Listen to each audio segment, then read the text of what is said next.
Assalamualaikum warahmatullahi wabarakatuh. Kami dari kelompok 6 akan memaparkan tentang psikologi bahasa dalam Islam. Materi yang akan dibahas yaitu materi yang pertama yaitu mengenai bahasa sebagai sistem perilaku. Yang kedua, perilaku bahasa dan perilaku masyarakat. 3. Keterikatan dan kebebasan bahasa. 4. Tata bahasa yang salah. 5. Gambaran yang tidak tepat mengenai sebuah kejadian. 6. Ketidaktepatan memilih kata-kata. 7. Gangguan fungsional. Dan yang ke-8, gangguan organik.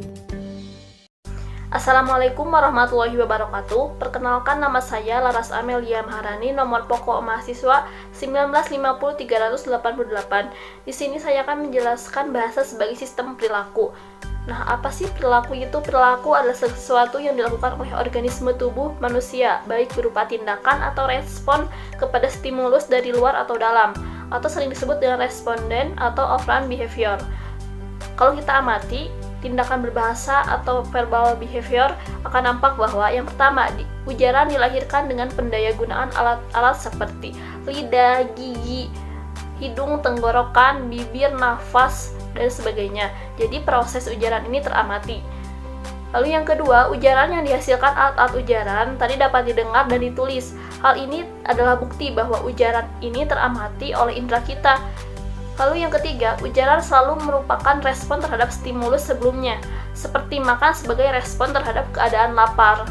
Demikian pula seseorang mengucapkan Assalamualaikum sebagai respon terhadap pertemuan dengan sesama muslim. Nah, dari pernyataan 1-3 ini mendasari kesimpulan bahwa tingkah laku bahasa adalah suatu fenomena yang teramati, jadi bisa bersifat empiris. Itulah sebabnya tingkah laku bahasa merupakan suatu objek studi psikologi, karena psikologi mempelajari gejala-gejala jiwa, baik itu ruh, akal, pikiran, atau rasa yang teramati. Lalu, meskipun begitu, seringkali ujaran seseorang yang merupakan respon terhadap stimulus langsung ataupun tidak, yang berasal dari luar ataupun dalam, tidak selamanya merupakan respon langsung dari stimulus, akan tetapi diantarai oleh pertimbangan yang merupakan asosiasi, perkembangan ataupun pertimbangan tentang persamaan atau perbedaan yang terdapat dalam jiwa kita, perbendaharaan kata, konsep yang memperkaya atau membentuk secara lain respon tersebut. Dan inilah yang disebut dengan mediational teori. Assalamualaikum warahmatullahi wabarakatuh. Perkenalkan, nama saya Siti Aminah, NPM 195030080. Saya akan menjelaskan tentang perilaku bahasa dan perilaku masyarakat.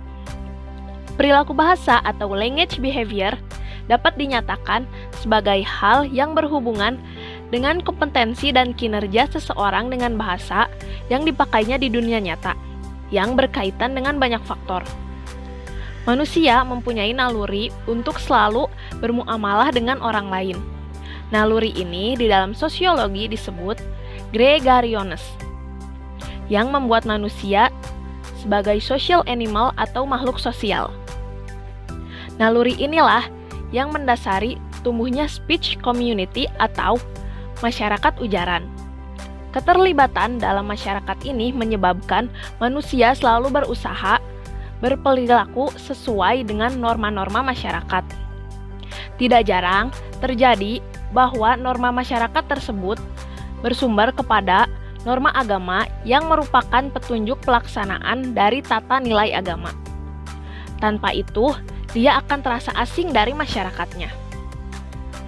Dengan demikian, maka tingkah laku perorangan itu merupakan komponen dari perilaku masyarakatnya. Kalaulah segala perilaku masyarakat itu kita sebut satu kebudayaan, maka perilaku perorangan termasuk perilaku berbahasa atau language behavior adalah subkultur dari satu sistem kultur masyarakat ujaran tersebut. Fenomena tadi menunjukkan adanya pengaruh masyarakat terhadap individu-individu yang dibentuk oleh kelompoknya. Di lain pihak, individu pun dengan segala potensi pada dirinya akan lebih mempengaruhi anggota lain dalam kelompoknya atau lebih jauh lagi dalam masyarakatnya. Sering terjadi individu-individu tertentu secara luar biasa merubah masyarakatnya. Orang-orang semacam ini dinamai the agents of cultural modification and change atau pelaku perubahan budaya. Seperti Rasulullah Shallallahu Alaihi Wasallam yang dalam 25 tahun telah merubah masyarakat Arab menjadi suatu masyarakat Islam di Jazirah Arab. Dan perubahan ini adalah produk amal ma'ruf nahi munkar sebagaimana firman Allah dalam Al-Quran surat Al-Imran ayat 104. Bismillahirrahmanirrahim. Waltakum minkum ummatun yad'una ilal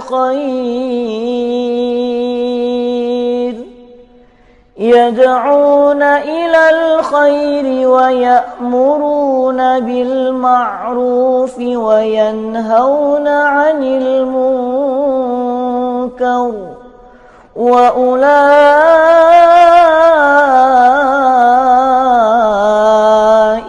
humul muflihun.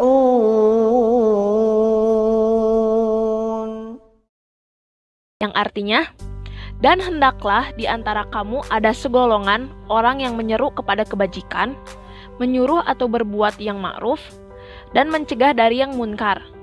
Dan mereka itulah orang-orang yang beruntung. Surat Al-Imran ayat 104.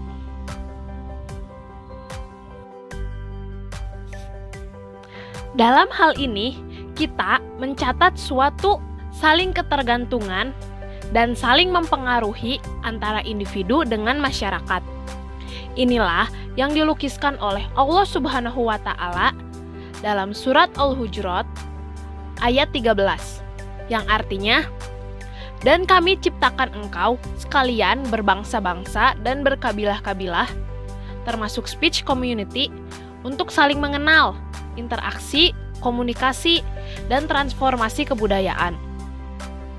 Lalu, bagaimana proses komunikasi, interaksi, dan transformasi itu berlangsung?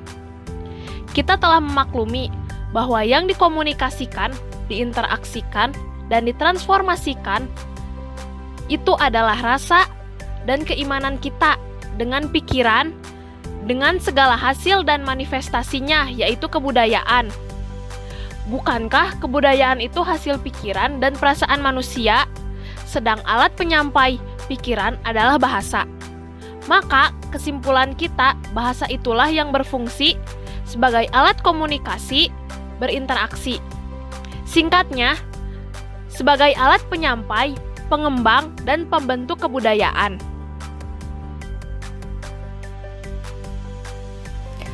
Bismillahirrahmanirrahim. Assalamualaikum warahmatullahi wabarakatuh. Perkenalkan, nama saya Regita Widianti, NPM 1950379 dari Program Studi Pendidikan Bahasa dan Sastra Indonesia. Yang pertama, yaitu saya akan menjelaskan tentang keterikatan dan kebebasan bahasa. Bahasa sudah diuraikan sebagai suatu yang sistematik, yaitu ada dalam suatu aturan. Jadi, dalam suatu keterikatan ini ada dalam suatu sistem. Keterikatan bahasa nampak baik dalam bahasa sebagai aturan atau normatif dan ujaran, maupun proses berbahasa. Di sini ada contoh keterikatan. Yang pertama, yang A, ada kalimat saya seorang mahasiswa. Tidak bisa kita nyatakan sebagai mahasiswa seorang saya. Ini satu keterikatan dalam bidang sintaksis atau yang disebut normatif. Yang kedua atau yang B, kalimat Assalamualaikum dan Waalaikumsalam diucapkan dalam satu suasana tertentu. Biasanya orang yang berkunjung ke rumah orang lain mendahului mengucapkan salam dan tuan rumah menjawabnya. Ini satu kegiatan normatif berbahasa yang sudah memasyarakat dalam kultur Islam atau termasuk di Indonesia, yang di dalamnya pertumbuhannya sudah merupakan ikatan sosial bahasa. Umpamanya, seorang yang bukan muslim pun biasanya mengucapkan salam dan mengadakan penyesuaian atau pragmatik. Ini adalah suatu keterikatan sosial bahasa atau yang disebut social linguistic restriction. Kebebasan bahasa. Bahasa didefinisikan juga sebagai seperangkat ujaran yang tak terhingga karena luasnya konsep yang Allah berikan. Mekanisme bahasa ini ada dua hal, yaitu yang pertama tautan sintagmatik dan yang kedua tautan paradigmatik, merupakan sifat sintaksis bahasa apapun. Kedua tautan itulah yang membuat ujaran manusia tak terhingga banyaknya atau menurut ukuran manusia secara empiris. Ujaran ini adalah tahap ekspresi bahasa, sedangkan tahap isinya berasal dari alam sekitar yang senantiasa memberikan masukan-masukan kepada para penutur. Meskipun demikian, perhatikan pula masukan yang diberikan pencipta secara ilham kepada Rasulullah. Seperti pada surat An-Najm, yaitu Bismillahirrahmanirrahim. Wa ma yantiqu 'anil hawa in huwa illa wahyun yuha. Dan tiadalah yang diucapkannya itu menurut kemauan hawa nafsunya. Ucapan itu tiada lain hanyalah wahyu yang diwahyukan kepadanya. Selanjutnya ada kesesuaian bahasa dengan lingkungan. Kesesuaian bahasa dengan lingkungan terjadi karena dua hal. Yang pertama ada tautan sintagmatik, paradigmatik. Yang kedua ada tautan makna-makna, yaitu wahyu, ilham, dan universum sebagai sumber makna bagi ujaran. Oleh karena itu, bahasa dapat beradaptasi dengan lingkungannya. Contohnya yang pertama, bahasa suku bangsa yang belum maju sekalipun akan selalu sanggup mengatakan hasil budaya modern yang mempengaruhinya. Yang kedua, sekalipun setiap penutur akan mampu mengujarkan kalimat-kalimat tak terhingga. Namun dalam proses bertutur kata, dia akan mengucapkan ujaran-ujaran yang diperlukan saja sesuai dengan situasi atau kondisi. Ini satu keterbatasan, tapi juga berarti penyesuaian bahasa terhadap suasana sekitar.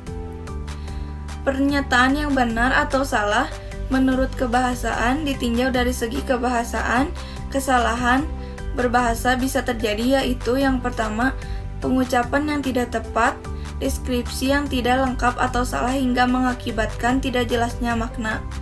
Yang kedua, susunan kalimat yang salah. Yang ketiga, pemilihan kosakata yang salah. Ketiga, kesalahan di atas bisa terjadi karena penutur itu betul-betul tidak mengetahui, jadi menunjukkan konsepsinya bahasa yang belum sempurna. Kesalahan tidak bisa juga terjadi karena misalnya capai, lupa, silap, lisan, dan lain-lain. Dalam psikologi linguistik, kesalahan ini disebut kesalahan penampilan berbahasa. Ada lagi satu jenis kesalahan berbahasa, yaitu yang disebabkan ketidakmampuan atau kesalahan penutur dalam penyesuaian diri dalam lingkungan. Penutur lupa akan hubungan peran dirinya dan menganggap tuturnya. Kesalahan hubungan peran ini menyebabkan terjadinya ujaran-ujaran yang tak sesuai dengan situasi kondisi proses bertutur kata maupun dengan proses maksud si penutur. Saya akan melanjutkan pembahasan dengan subbab psikologi bahasa. Nah, proses komunikasi terjadi dalam konteks tertentu dan melibatkan paling tidak 3 faktor, yaitu yang pertama dimensi fisik, umpamanya ruang kuliah, aula, taman yang rindang, masjid, madrasah, dan sebagainya. Lalu yang kedua dimensi sosial, umpamanya hubungan peran mereka yang terlibat dalam komunikasi, norma-norma, dan nilai-nilai budaya masyarakat, dan sebagainya. Yang ketiga dimensi psikologi, umpamanya suasana bersahabat atau tidak bersahabat, resmi atau tidak resmi, sungguh-sungguh atau tidak sungguh-sungguh, negatif atau positif, optimis atau pesimis, dan sebagainya. Lalu dalam psikologi bahasa ini terdapat bagian-bagian. Yang pertama ada tata bahasa yang salah. Nah, tata bahasa ini adalah aturan yang mendasari ujaran atau tulisan atau sering disebut dengan performance. Dalam kesalahan tata bahasa, seorang penutur sudah mempunyai gagasan yang ingin disampaikan. Namun gagasan atau konten tidak sepenuhnya atau mungkin sama sekali menjadi salah karena pengungkapannya tidak sesuai dengan aturan tata bahasa. Ringkasnya dalam fenomena ini, ajaran menurut si penutur benar, pengungkapannya salah menurut tata bahasa. Lalu yang kedua, gambaran yang tidak tepat mengenai sebuah kejadian atau event. Nah, segala kejadian yang ada di sekeliling kita ada dalam level ini, dan sebagian kecil saja yang teramati oleh panca indera manusia. Dan ini pun tergantung kepada ketajaman akal, pikiran, rasa, intuisi, dan ilham masing-masing. Gejala-gejala ini ada dalam Al-Quran disebut ibrah, yang merupakan sumber ilmu, sumber makna atau konten ujaran, untuk dibahasakan dalam tingkatan atau perilaku berbahasa, atau sering disebut dengan verbal level. Beberapa gejala ibrah dari level ini sudah disepakati bersama dalam manifestasi gejala itu sendiri maupun dalam konsep pengembangannya, hingga terbentuklah suatu konsep universal dari para penutur dan umat manusia seluruhnya tentang ibrah itu. Patokannya, ingat surat Al-Baqarah ayat 31, 32, dan 33. Rasulullah Shallallahu Alaihi Wasallam memberi ajaran untuk selalu bertutur kata dengan benar dan meyakinkan topik tutur sebelum membuat pernyataan atau ujaran. Saya akan membacakan dalil suratnya.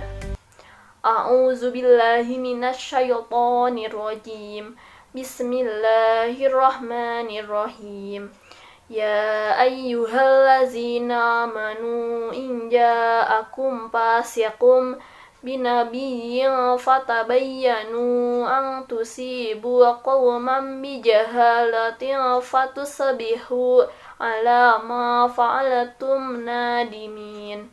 Yang artinya, wahai orang-orang beriman, jika seseorang yang fasik datang kepadamu membawa suatu berita, maka telitilah kebenarannya agar kamu tidak mencelakakan suatu kaum karena kebodohan atau kecerobohan, yang akhirnya kamu menyesali perbuatanmu itu. Quran Surat Al-Hujurat ayat 6. Sadaqallahul Azim. Dalam psikologi bahasa ini ada ketidaktepatan pemilihan kosakata. Telah kita sepakati bahwa kosakata adalah simbol dari objek. Dengan demikian, maka kesalahan atau ketidaktepatan penyimbolan atau gagasan dengan kosakata yang sudah ada dalam sistem leksikografi suatu bahasa, kesalahan ini dapat disebabkan antara lain: yang pertama, salah penggambaran atau salah penafsiran akan suatu kejadian event. Yang kedua, ketidaktahuan makna atau rujukan referensi kosakata. Yang ketiga, ketidaktahuan akan kosakata untuk satu rujukan atau event. Nah, ketiga sebab kesalahan tersebut bisa mengakibatkan salah tafsir atau misinterpretation. Assalamualaikum warahmatullahi wabarakatuh. Perkenalkan, nama saya Lia Aprilia, NPM 195030076. Di sini saya akan memaparkan mengenai gangguan fungsional dan gangguan organik. Yang pertama yaitu gangguan fungsional. Apa yang dimaksud gangguan fungsional itu? Gangguan fungsional adalah salah satu jenis gangguan jiwa yang disebabkan oleh terganggunya sistem penghantar sinyal ke sel saraf pusat otak. Nah, hal ini bisa terganggu disebabkan oleh faktor genetik atau keturunan dan faktor pola pengembangan kebiasaan mental yang buruk sejak dini atau sejak anak-anak. Ada beberapa macam gangguan fungsional yaitu skizofrenia, parataksis, double bind, dan saru arti. Yang pertama, skizofrenia. Skizofrenia berasal dari bahasa Yunani yang terdiri dari kata zizein yang artinya terpisah atau pecah dan dari kata phen yang artinya jiwa. Nah, kalau dari buku Hygiene Mental dan Kesehatan Intel Islam, skizofrenia ini diartikan sebagai kelompok reaksi-reaksi psikosis yang ciri-cirinya itu penarikan diri atau tidak mau bersosialisasi, dan ciri lainnya yaitu emosional atau kacau atau tidak terkendali, yang disertai oleh halusinasi, delusi atau pikiran yang tidak rasional, yang disertai perilaku negatif dan kerusakan jiwa yang terus bertingkat. Nah, orang yang mengalami skizofrenia ini akan merasa diasingkan dari lingkungannya, lalu akan memberi reaksi emosional pada orang sekitar. Setelah itu, penderita akan terus melamun dan berprasangka buruk kepada orang lain. Nah, jika sudah seperti itu, akan timbul keinginan menjauhkan diri. Selain itu, penderita juga akan mengalami gangguan komunikasi. Misalnya ketika berbicara lupa sedang berbicara apa, atau ketika berbicara melantur kemana-mana. Ada beberapa penyebab terjadinya gangguan skizofrenia. Yang pertama yaitu karena faktor biologis. Nah, setiap orang memiliki tingkat kerentanan mental yang berbeda-beda.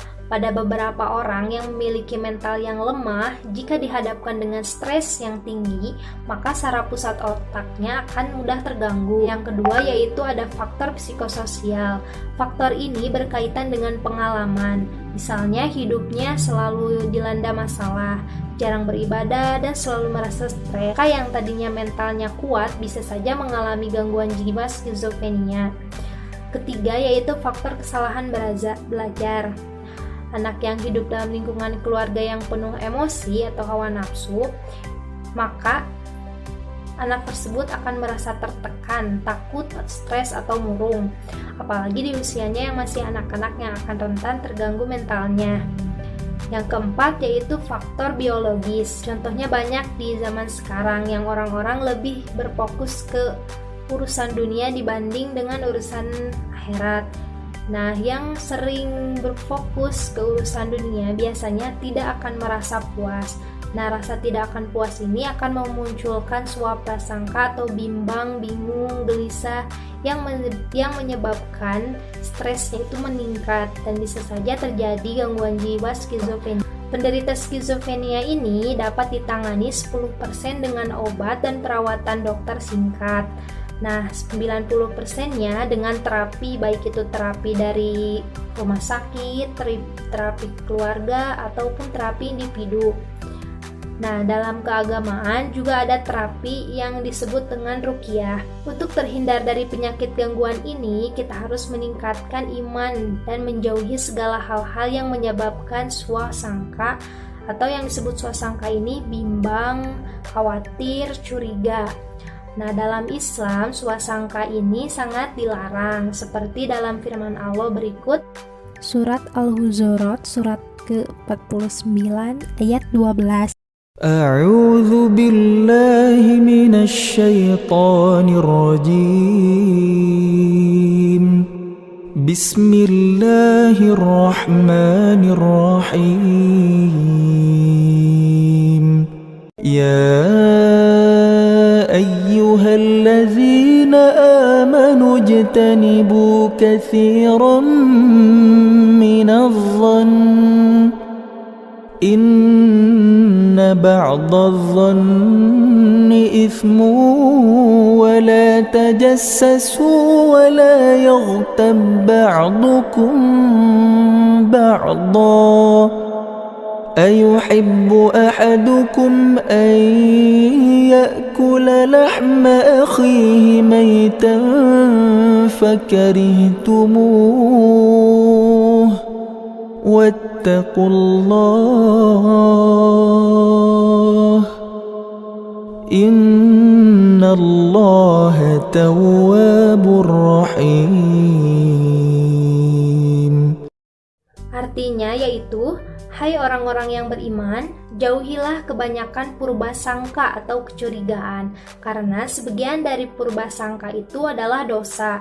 Dan janganlah mencari-cari keburukan orang, dan janganlah menjunjingkan satu sama lain. Adakah seorang di antara kamu yang suka memakan daging saudaranya yang sudah mati? Maka tentulah kamu merasa jijik kepadanya. Dan bertakwalah kepada Allah, sesungguhnya Allah Maha Penerima Taubat, lagi Maha Penyayang. Macam gangguan fungsional yang kedua yaitu parataksis. Nah, parataksis ini umumnya diderita oleh anak-anak. Penderita tidak bisa menceritakan pengalaman-pengalamannya dengan sempurna dan berurutan. Nah, misalnya ada anak yang tidak bisa menyusun kalimat yang harusnya memakai konjungsi tetapi tidak memakai konjungsi. Misalnya, aku malu, mau ibu. Harusnya kan aku mau tapi malu ibu. Harusnya seperti itu. Macam gangguan fungsional yang ketiga yaitu double blind. Double blind yaitu sebuah situasi komunikasi di mana dihadapkan dengan situasi pilihan yang sulit sehingga menimbulkan kecemasan dan stres hingga terganggunya mental. Yang terakhir yaitu gangguan saru arti. Saru arti ini ditandai dengan penderita yang menuturkan atau menuliskan kosakata atau kalimat yang tidak dipahami pendengar atau sifatnya ambigu. Jadi pada saru arti ini si penderita itu menuturkan tetapi tidak dimengerti oleh si pendengar. Dalam linguistik Arab, saru ini dimaknai dengan majas. Nah, dijelaskan bahwa jika seseorang terlalu sering memakai majas atau perumpamaan, bisa saja orang tersebut mengalami saru arti atau tuturannya itu tidak dimaknai orang lain karena bisa saja majasnya itu tidak sesuai dengan majas yang sesungguhnya. Selanjutnya ada gangguan organik. Yang dimaksud dengan gangguan organik yaitu gangguan jiwa yang disebabkan karena kelainan pada struktur susunan saraf pusat otak yang disebabkan oleh misalnya infeksi di otak, tumor, keracunan nafza atau narkotika psikotropika dan zat adiktif, dan yang lainnya. Macam-macam gangguan organik yaitu ada apasia dan gagap. Yang pertama apasia. Apasia itu gangguan komunikasi yang disebabkan oleh kerusakan pada bagian saraf otak yang berkaitan dengan bahasa, yang menyebabkan kesulitan berkomunikasi. Gejala apasia yaitu yang pertama ada egoisme yang meningkat atau yang selalu merasa menang, serakah atau mementingkan diri sendiri. Lalu ada emosional atau hawa nafsu amarah yang tinggi. Lalu yang ketiga ada pikun atau daya ingat yang berkurang. Yang terakhir yaitu perilakunya jadi tidak sesuai dengan yang biasanya. Apasia terdiri dari beberapa jenis, yaitu yang pertama ada nominal apasia yang ditandai dengan tidak bisa berbicara, mengerti dan menuliskan pembicaraan. Lalu ada yang kedua yaitu jenisnya verbal apasia atau tidak bisa mengucapkan kata-kata. Yang selanjutnya ada sintak apasia atau tidak bisa menyusun kalimat. Yang terakhir yaitu ada semantik apasia atau tidak bisa mengerti bahasa dan meneruskan bahasa atau kalimat yang dituturkan. Macam gangguan organik yang kedua yaitu gagap. Menurut Shire dalam bukunya tahun 2009 halaman 153, gagap adalah berbicara yang kacau karena sering tersendat-sendat, mendadak berhenti, mengulang-ulang suku kata pertama, kata-kata berikutnya, dan setelah berhasil mengucapkan kata-kata itu, kalimat dapat diselesaikan. Kelainan ini terjadinya itu pada saraf yang mengendalikan suara. Ada beberapa penyebab gagap. Yang pertama yaitu ada pendidikan anak yang dilakukan secara diktator atau dengan membentak-bentak serta tidak mengizinkan anak berargumentasi. Yang kedua, adanya kerusakan pada belahan otak bagian hemisfer yang domain. Yang ketiga, ada faktor biologis atau kelainan yang prematur, bisa juga karena genetik atau keturunan dari keluarga atau dari orang tuanya. Dan yang keempat, ada faktor sosiologis. Faktor sosiologis ini terjadi karena tertekan oleh masalah keluarga atau masyarakat. Yang kelima, ada faktor psikologis atau ketegangan psikologis yang berupa cemas, takut, dan lain-lain.